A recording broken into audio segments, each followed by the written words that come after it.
uHezekeli 39. Wena ndodana yomuntu, profetha ngoGogi, uthi, isho kanje iNkosi uJehova, ithi, bheka, ngimelene nawe Gogi, isikhulu sakwaRoshe noMesheke noThubali. Ngiyakuguqula, ngikuhole, ngikwenyuse ekugcineni komhlaba, ngikuyise ezintabeni zakwa-Israyeli, ngishaye phansi umnsalo esandleni sakho sokhohlo, ngiwise imicibisholo yakho esandleni sakho sokunene. Uyakuwa ezintabeni zakwa-Israyeli, wena namaviyo akho onke, nabantu abanawe, ngikunikele ezinyonini eziyoculayo zezinhlobo zonke nasezilwaneni zasendle ukuba udliwe. Uyakuwa ebusweni bomhlaba, ngokuba mina ngikhulumile, isho iNkosi uJehova. Ngiyakuthuma umlilo kuMagogi nakwabahlala belondekile eziqhingini, bazi ukuthi nginguJehova.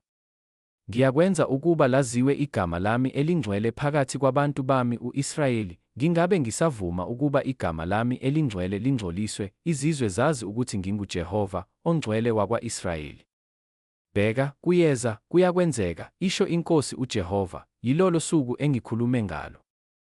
Abahlala emizini yakwa-Israyeli bayakuphuma, baphembe umlilo ngezikhali, bazishise izihlangu namahawu, iminsalo nemicibisholo, nezinduku, nemikhonto, benze umlilo ngakho iminyaka 7. Abayikuthatha muthi endle, bangagawuli emahlathini, ngokuba bayakuphemba umlilo ngezikhali, baphange ababaphangayo, bamuke ababamukileyo, isho iNkosi uJehova. Kuyakuthi ngalolo suku ngimnike uGogi lapho indawo yethuna kwa-Israyeli, isigodi sabadlulayo ngasempumalanga kolwandle, ivimbe abadlulayo, bembele khona uGogi naso sonke isixuku sakhe, bayibize ngokuthi isigodi saseHamoni Gogi. Indlu yakwa-Israyeli iyakubembela izinyanga eziyisi-7 ukuze ihlambulule izwe.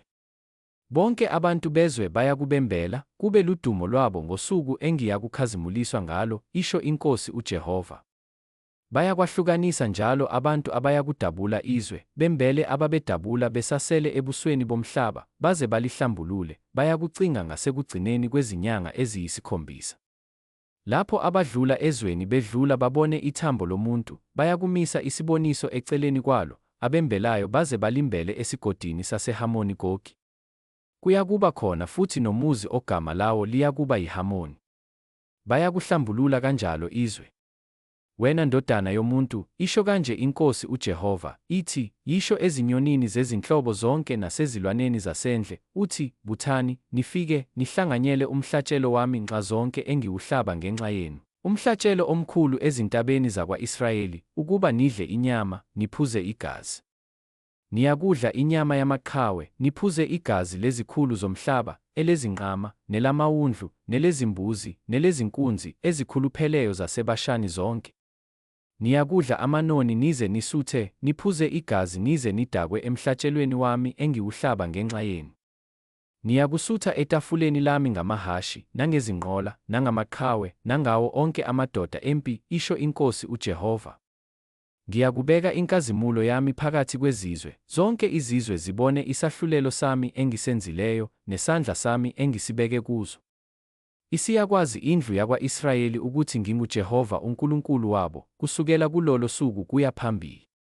Izizwe ziyakwazi ukuthi indlu yakwa-Israyeli yathunjwa ngenxa yobubi bayo, ngokuba baphambuka kimi, ngasitheza ubuso bami kubo, ngabanikela esandleni sezitha zabo, bawa bonke ngenkemba. Ngenza kubo njengokungcola kwabo nanjengezeqo zabo, ngasitheza ubuso bami kubo. Ngalokho isho kanje iNkosi uJehova, ithi, ngiyakubuyisa ukuthunjwa kukaJakobe, ngihawukele yonke indlu yakwa-Israyeli, ngibe nomhawu ngegama lami elingcwele.